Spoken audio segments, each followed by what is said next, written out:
Okay, I'm going to read Ezekiel 44, and then I think that's probably going to be enough for today. I really wanted to get this book done today. I don't think I'm going to make it. I still got quite a bit to go. So we'll do another section, do another video, and that's probably going to have to be it for today. Then the man brought me back to the outer gate of the sanctuary, the one facing east, and it was shut. The Lord said to me, "This gate is to remain shut. It must not be opened. No one may enter through it. It is to remain shut because the Lord, the God of Israel, has entered through it. The prince himself is the only one who may sit beside the gateway to eat in the presence of the Lord. He is to enter by way of the portico of the gateway and go out the same way." Now this is not God's Messiah. This is not the anointed one. This is not the king to come. We know this because he's going to be offering sacrifices for himself later on. This is just a prince. So again, in Ezekiel's vision of an idealized Israel, there has to be a prince. There has to be a temple. There has to be an altar. There has to be sacrifices offered on this altar. And there has to be a prince. That's how Ezekiel envisions an idealized Israel. Then the man brought me by way of the north gate to the front of the temple. I looked and saw the glory of the Lord filling the temple of the Lord, and I fell face down. The Lord said to me, "Son of man, look carefully, listen closely, and give attention to everything I tell you concerning all the regulations regarding the temple of the Lord. Give attention to the entrance of the temple and all the exits of the sanctuary. Say to the rebellious house of Israel, this is what the sovereign Lord says. Enough of your detestable practices, O house of Israel. In addition to all your other detestable practices, you brought foreigners, uncircumcised in heart and flesh, into my sanctuary, desecrating my temple while you offered me food, fat, and blood, and you broke my covenant. Instead of carrying out your duty in regard to my holy things, you put others in charge of my sanctuary. This is what the sovereign Lord says. No foreigner, uncircumcised in heart and flesh, is to enter my sanctuary, not even the foreigners who live among the Israelites." So here there is still a clear difference in separation between the Jews and the Gentiles. It's not just uncircumcised in heart. It's uncircumcised in heart and flesh. So you have to be a Jew. You have to at least be a convert to Judaism physically in order to enter the temple, in order to enter the sanctuary. That isn't going to be the case in the kingdom, in the church. But it is still here in Ezekiel's vision of an idealized future. It's another difference between Ezekiel's vision of an idealized future and the kingdom that would actually be inaugurated in the Messiah, by the Messiah. In the Messiah's kingdom, there is no difference in the flesh of the uncircumcised or circumcised. The circumcision only matters in terms of heart. But in Ezekiel's vision of the future, it did. This circumcision of the flesh did matter. But in the actual Messianic kingdom that exists today, it does not. The Levites who went far from me when Israel went astray, and who wandered from me after their idols, must bear the consequences of their sin. They may serve in my sanctuary, having charge of the gate to the temple and serving in it. They may slaughter the burnt offerings and sacrifices for the people, and stand before the people and serve them. But because they serve them in the presence of their idols, and made the house of Israel fall into sin. Remember, we read a lot about that in those prophets, how much the priests caused the problem by not, first of all, not instructing Israel on what they should do, and then instructing them on what they shouldn't do. Therefore I have sworn with uplifted hand that they must bear the consequences of their sin, declares the sovereign Lord. They are not to come near to serve me as priests, or come near any of my holy things, or my most holy offerings. They must bear the shame of their detestable practices. Yet I will put them in charge of the duties of the temple, and all the work that is to be done in it. But the priests who are Levites and descendants of Zadok, and who faithfully carried out the duties of my sanctuary when the Israelites went astray from me, are to come near to minister before me. They are to stand before me to offer sacrifices of fat and blood, declares the sovereign Lord. They alone are to enter my sanctuary. They alone are to come near my table to minister before me, and perform my service. When they enter the gates of the inner court, they are to wear linen clothes. Remember those linen robes that the priests had way back in Exodus? They must not wear any woolen garment while ministering at the gates of the inner court or into the temple. They are to wear linen turbans on their heads and linen undergarments around their waists. They must not wear anything that makes them perspire. So apparently linen is something that you can breathe through and you don't sweat through. Wool you'll sweat, will make you sweat. When they go out to the outer court where the people are, they are to take off the clothes they have been ministering in, and are to leave them in the sacred rooms, and put on other clothes, so they do not consecrate the people by means of their garments. They must not shave their heads, or let their hair grow long, but they are to keep the hair of their heads trimmed, so neither too short nor too long. No priest is to drink wine when he enters the inner court. They must not marry widows or divorced women. Any woman who's been married at any point in her life is off limits to you. Even if she's not legally off limits to another man.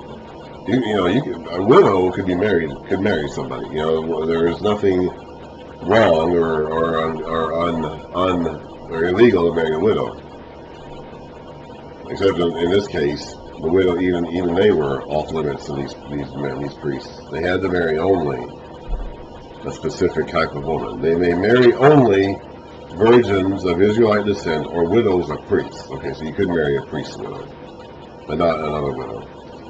They are to teach my people the difference between the holy and the common, and show them how to distinguish between the unclean and the clean. Remember, the priests were originally supposed to do that. That was their task. We read about that a lot back in Leviticus. They didn't end up doing that. They're still supposed to do that, though.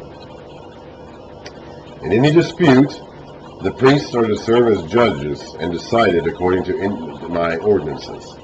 They are to keep my laws and my decrees for all my appointed feasts, and they are to keep my Sabbaths holy. A priest must not defile himself by going near a dead person.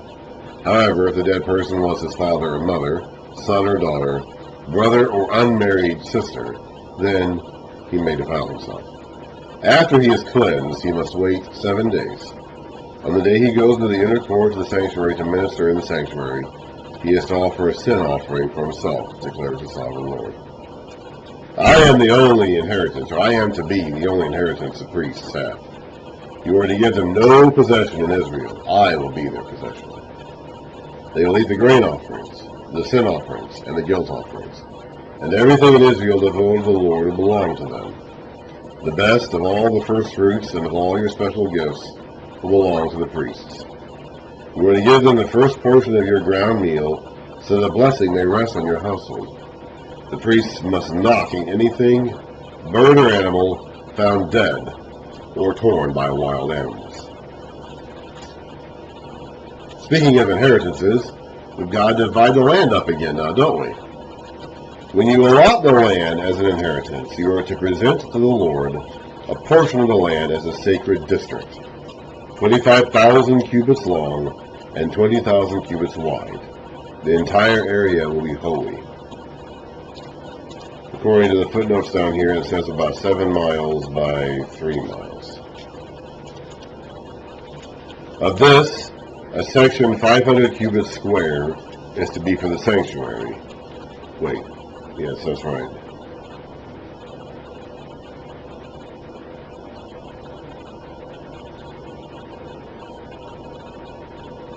Yeah.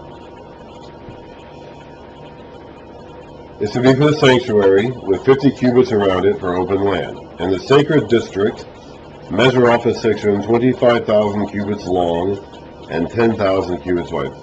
The 3 miles is to 10,000 cubits. So it's about 7 miles, anyway. In the sacred district, measure off a section 25,000 cubits long, is about 7 miles, and 10,000 cubits wide. That's what's to the 3 miles. In it will be the sanctuary, the most holy place. It will be the sacred portion of the land for the priests, who minister in the sanctuary and who draw near to minister before the Lord. It will be a place for their houses, as well as a holy place for the sanctuary. An area 25,000 cubits long and 10,000 cubits wide will belong to the Levites who serve in the temple as their possession for towns to live in. So they no longer have individual towns scattered throughout the rest of the land, but they're all in this district here. You are to give the city as its property an area 5,000 cubits wide and 25,000 cubits long, adjoining the sacred portion. It will belong to the whole house of Israel. The prince, remember we're still talking about a human agent acting as prince here, will have the land bordering each side of the area formed by the sacred district and the property of the city. It will extend westward from the west side and eastward from the east side, running lengthward from the western to the eastern border, parallel to one of the tribal portions. We'll get to that in a minute. The land will be his possession in Israel, and my princes will no longer oppress my people, but will allow the house of Israel to possess the land according to their tribes. This is what the sovereign Lord says. You have gone far enough, O princes of Israel. Give up your violence and oppression and do what is just and right.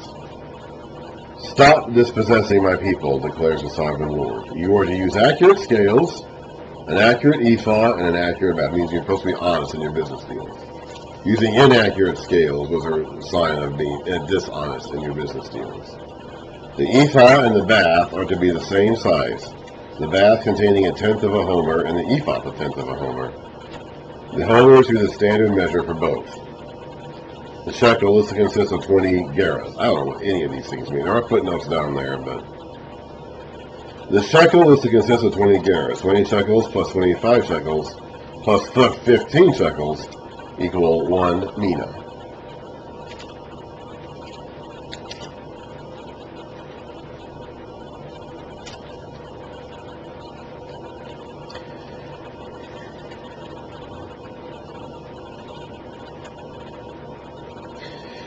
This is the special gift you are to offer. So using these weights, here's what you're supposed to do with them.